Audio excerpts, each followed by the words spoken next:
Toss it over to Amy Brendmoen, who is going to talk to us about the EV Carshare with cabin service in the Como area. So, Amy, welcome to the board. Say hello and introduce yourself and let us know why you're here.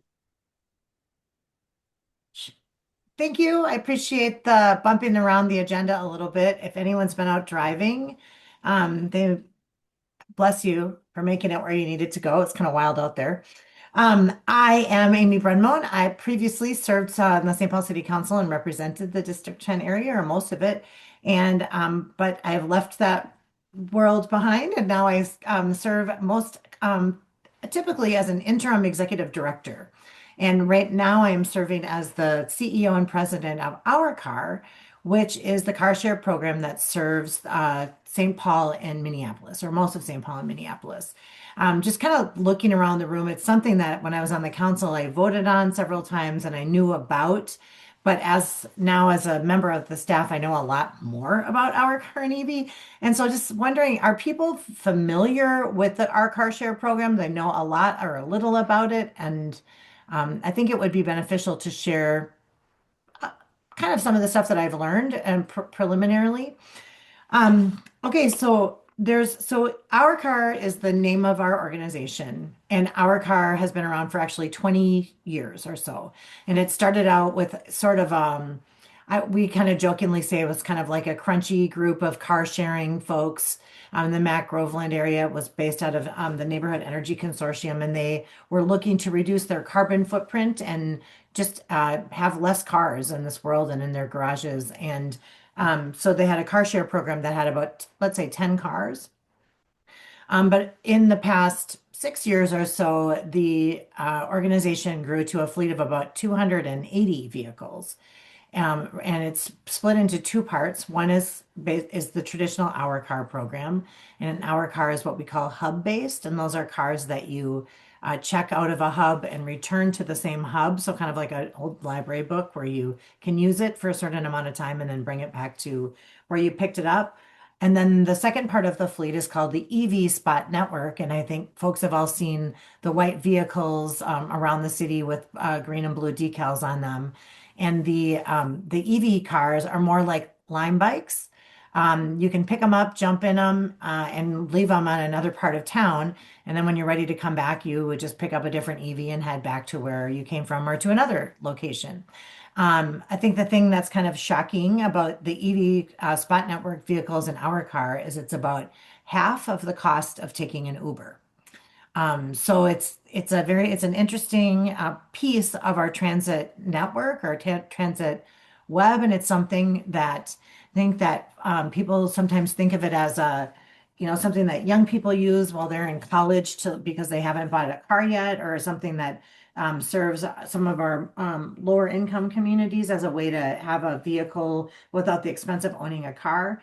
But also, I think I've grown to think of it as also an opportunity to explore life with one car in a family that's used to having two, or life with zero cars in a family that's used to having one, because it is such an affordable option. And the other thing that I found absolutely astounding about our car and Evie is you can sign up for a membership for a rate of about $7 a month. And in order to drive, you need nothing more than a relatively clean driver's license or driver's record.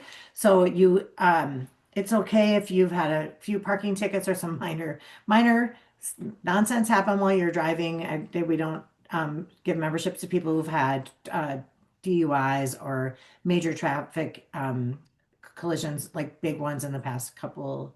I think it's like a 5 year window. But you don't need auto insurance because we insure our cars ourselves. So it really opens the door for people who want to use a car but don't want to have that expensive car insurance as well. So it's an amazing asset in the Twin Cities. The actual hubs, the hub-based vehicles are somewhat in the suburbs as well. And those are again the ones that you have to bring back to the hub that you checked them out from. And then the Twin Cities area has what they call a home area. And I asked Shevik if he could share what our current home area looks like in St. Paul. I think he has it on a screen. I'll see if he can pull it. Yeah. Yeah. So this, my friends, is the home area. And as you can see, it expands a bit into the east side, a bit into the west side. Really serves the Frogtown community. It certainly serves St. Anthony Park in Minneapolis, North Minneapolis. But there's a couple like big gaping holes that I couldn't help notice as a Como resident. One, of course, Longfellow, which you see in the lower area. The second being part of Highland, by some, it would be like by St. Kate's and where Highland Bridge is. And then what? Como Park, completely not in the home area. So, of note, I will be in this organization for the next few months, and I wanted to draw your attention to this and talk to you just about what a great program this is and what it would take to expand the home area to include Como Park, or what it would take to add a hub-based vehicle to Como Park. Um, so what Shevik has up is our website, which is hourcar.org. We just relaunched this website. It's a great site, and a really clear description of what we do, what it costs to ride a vehicle, where the locations are. So I encourage people to give it a check out. But the great thing about Hourcar is basically you upload an app to your phone and you can see this exact same map on your phone. So you can see, just like Lime Bikes, which car is closest to you, and then you can reserve it and walk to it or bike to it and jump in it. And your car is started with your phone. Your car is ended with your phone. So you don't need a key, you don't need any special passes. And then the other thing that's kind of cool about this vehicle is like I always joke and say there is an hour in our car, just like they always say there's not an I in team. There is an hour, it's our fleet. So if you're a member, sometimes you have opportunities to help take care of the fleet with us. There you can get drive credits if you plug the cars in at an electric charger. You can get drive credits if you take the car through a car wash. You can get drive credits if you move the car during a snow emergency because there's far too many cars for us to move effectively during a snow emergency. So there's ways for people who use vehicles to earn drive credits in a relatively easy manner. So basically, I just wanted to make sure that you folks were aware of the program. I know I, for one, promptly got a membership to Our Car, and I have found use for it. But I'm particularly interested. This summer, I have a kid coming home from college, and rather than start pondering about whether or not I need a third car, when actually I should be thinking about should I go down to one, I'm going to make sure that he gets an Hour Car membership so that he has a vehicle when he needs one. So basic, basically, I want to draw your attention to the fact that Como is in a bit of an EV Hour Car desert. And if we want to do something about that, right now would be a really good time to do it. So if I'm uh, happy to answer any questions, I threw a whole ton of information out at you really quickly. But yeah, and just raising awareness at a minimum. I know Shevik is a great Hourcar member and user, but there's opportunity for us all to participate in a more meaningful way. So Amy, is it correct that the EVs are owned by the city, or am I Yep. mischaracterizing that? Which I Nope. think is, yeah, Yep, it's a you're super, right. yeah, super interesting aspect of it. And as such, the city is involved in the program in a very meaningful way. And so am I also understanding that one of the things that it would take to consider an expansion into a new neighborhood would be maybe asking the city to support such an action? Is that correct? Yep.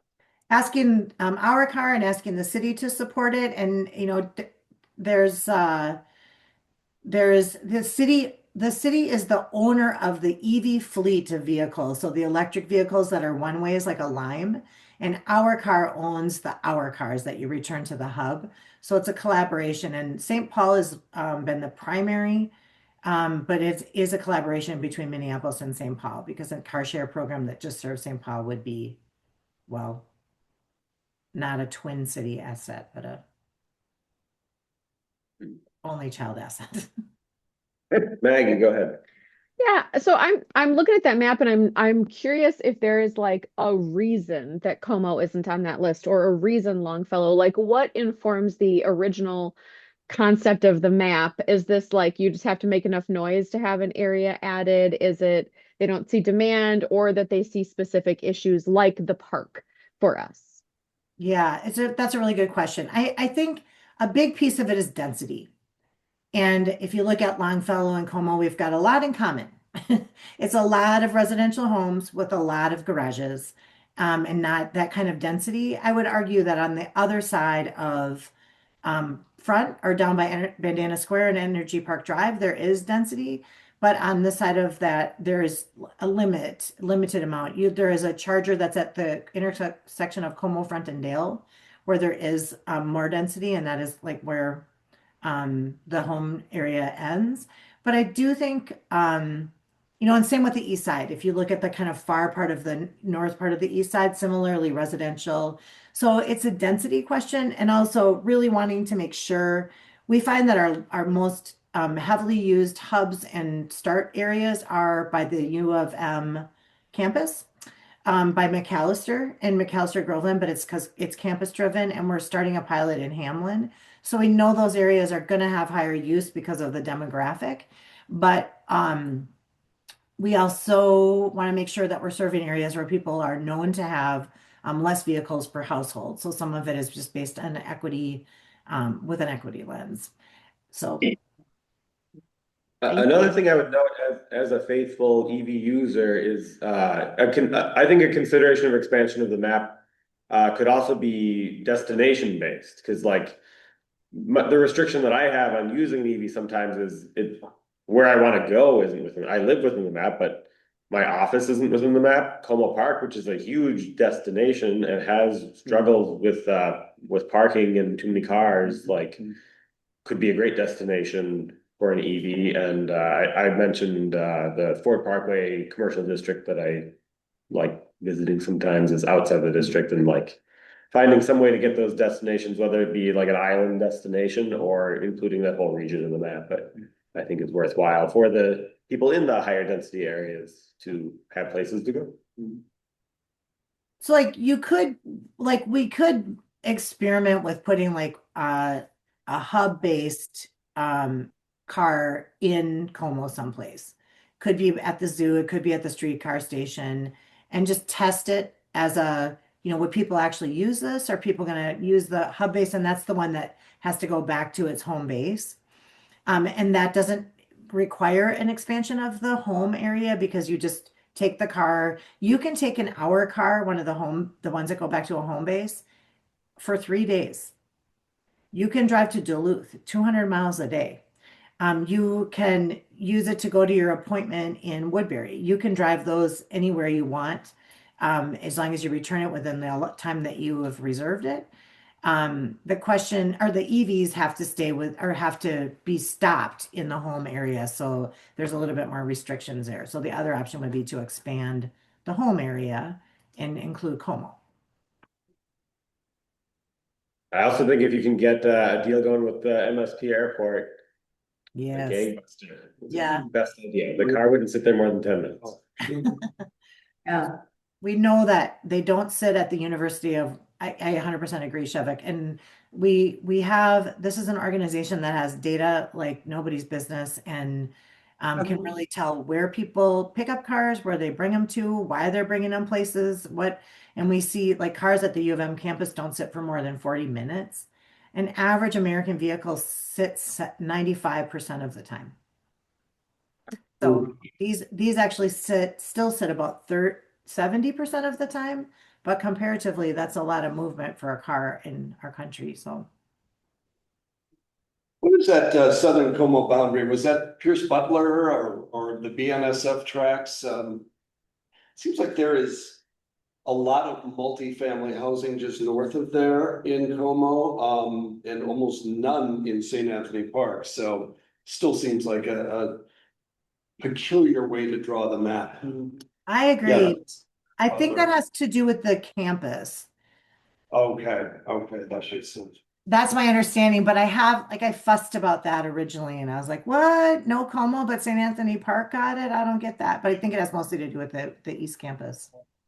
So it looks like we could park just south of Pierce Butler and walk across that pedestrian bridge over to Energy Park perhaps. People definitely do it too. I see cars Oh, do parked they? on the border all the time. You see it on the map all the time, cars Because right on the it's border. right on the border. Yeah. Or were you parking? I took an Evie to the Blizzard breakfast, but I had to park in Maryland and walk the last few blocks.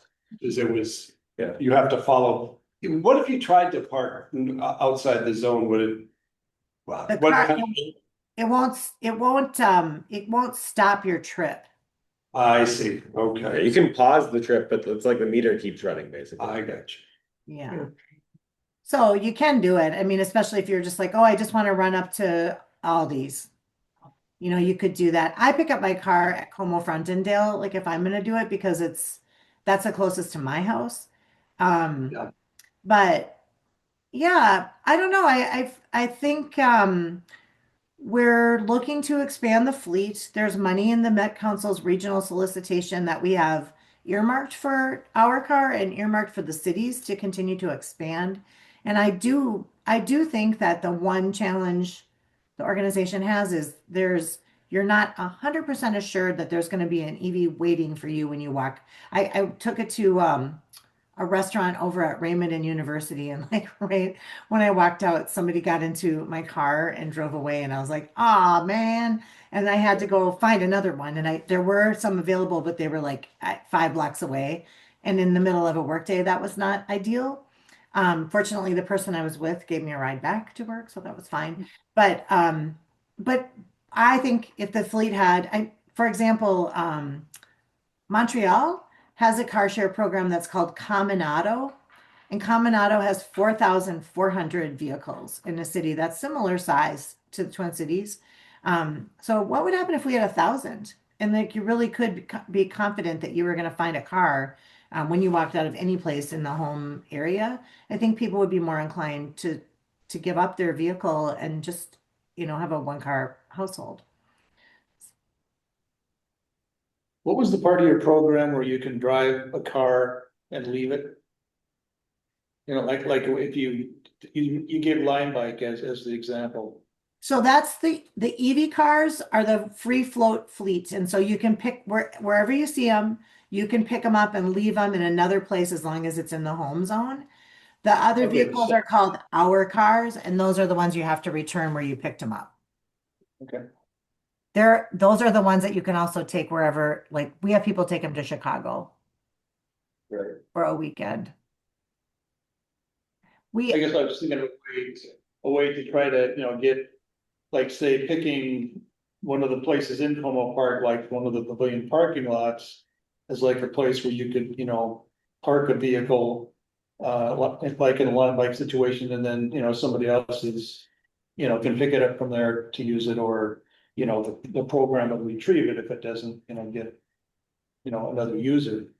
Right? Yep. I mean, but obviously not in the zone, so that doesn't work, but it seems like that would be. Back to we're gonna piggyback on Chevik's point that you have people without transportation who want to be in the program. It's like, hey, let's go to the park. Well, can't this. Exactly. Exactly. We're working on another kind of micro expansion right now to make sure that Phelan Park is included. Because right now, same thing at Phelan Park. So you can park, outside of the park's boundaries, but you have to walk in, and it's challenging if you have kids or stuff that you're carrying. So I mean, I 100% really agree that if Como is the second most visited destination in the state, isn't that true? Like after the Mall of America, is that still true? Um, the the idea that there could be a car share program that stopped in that you could drive to and drive from, I don't think cars would sit there very long at all, and it would help with a parking problem.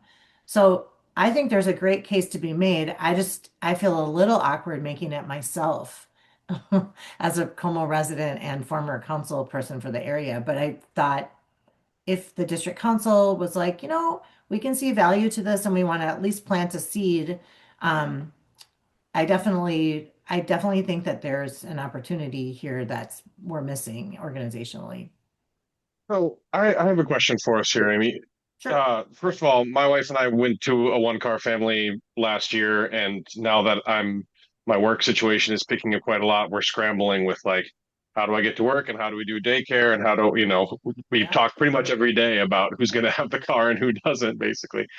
And so one of the questions that I have is, how does Evie and our car handle car seats? Do I have to bring my own car seat for a child or that sort of thing, or is there a EV sort of situation that I can rent that maybe has a car seat in it, or how does that sort of work? You would have to bring your own car seat. They're all, And you know, they take it would, out because yeah. someone else could take the car, kind of thing. Yep. And I think it would be challenging just because that one car they move all over the place. So if there was like a few that had seats, you'd also have to track down which one they were. But you can put car seats in all of them. You know, they're all relatively, we just got 40 new electric Equinoxes. They're beautiful. I mean, it's nicer than my car. And I didn't know this, but electric cars kind of sing. They make a little like humming noise so that you can hear them now. I'm always like, now I hear them. I'm walking down the road. I'm like, oh, but are all can fit any car seat and they're big enough to handle them. Yeah, that's great. So again, a pinch is something that a parent could use if they needed to get somewhere with their child, kind of thing. Yeah, and you don't need to pay for a membership if you're not going to use it. At $7 a month, it's like half the price of Netflix or less. But we say it takes about 2 trips to pay for your membership. So if you're going to take less than two, you could just not have a membership but be an approved member. And then anytime you want to use it, just with your phone, you could go up. And the other thing that's pretty cool is we have a pickup truck. So if you want to move something, we got a truck, which is a great asset. And especially, well, towards the end of the month, it becomes a very hot commodity uh, with people moving out of campus. But there's plenty of times where you need to move something from one place to another and have to go rent a truck from Menards or something, and you would be able to use the Hourcar truck. Wow. Leaf This is trips to the compost. How about a convertible? You got me. Well, yes. We got I Gordon mean, from the MSRA. I thought maybe the MSRA could partner with EV and we'd have a lot more interesting vehicles. Kind of a strange partnering there. The other thing that you should know that I think is actually amazing is that we have a state fair uh, parking location that's just for our car. It's right by the entrance and it's free. So if you take an hour car or if you take an EV to the state fair, no parking charge. And then somebody just walking out of the fair can take that EV and bring it home.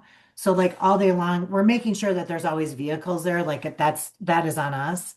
But I think that's like one of the coolest things that is happening right when I started. And I'm just like, what an awesome way to, reduce some of the traffic demand at the parking or for the state fair. So that's another option. I think we do the same thing at Pride. I think we do the same thing at Veg Fest. I think. Um, and probably at the Special Olympics. well, the Yacht Rock Festival. Oh, we tried. They weren't interested. Oh, that's annoying.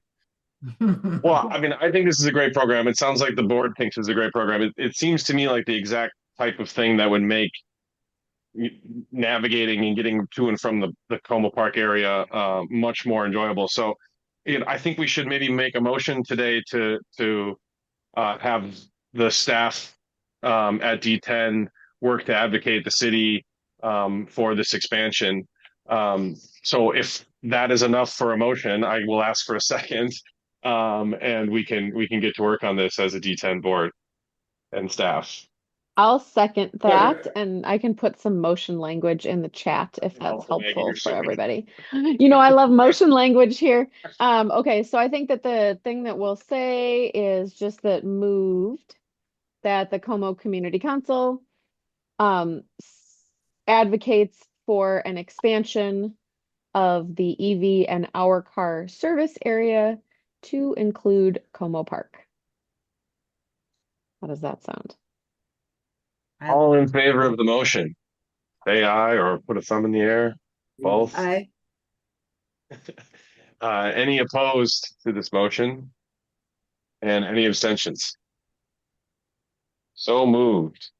Well, thank you so much for being here. Thank you so much for the presentation. It was really great to learn all about it. As I'm looking at the map on your website, I see that there's one very close to my house, and so I will be driving this to work probably tomorrow. Yay. Yay. Well, that sounds great. And any Very follow-up, helpful. let me know. I'm happy to answer questions. I just feel like it's the best kept secret here in the cities, and Yeah. I'm letting the cat out of the bag.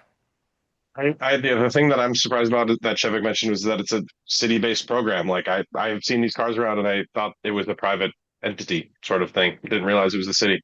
It's the city's fleet and it's run by a nonprofit mission-driven organization. So it's That's pretty cool. fantastic. Yeah. Yeah. All right. All right. Thanks, Thank you folks. so much. Have a nice evening.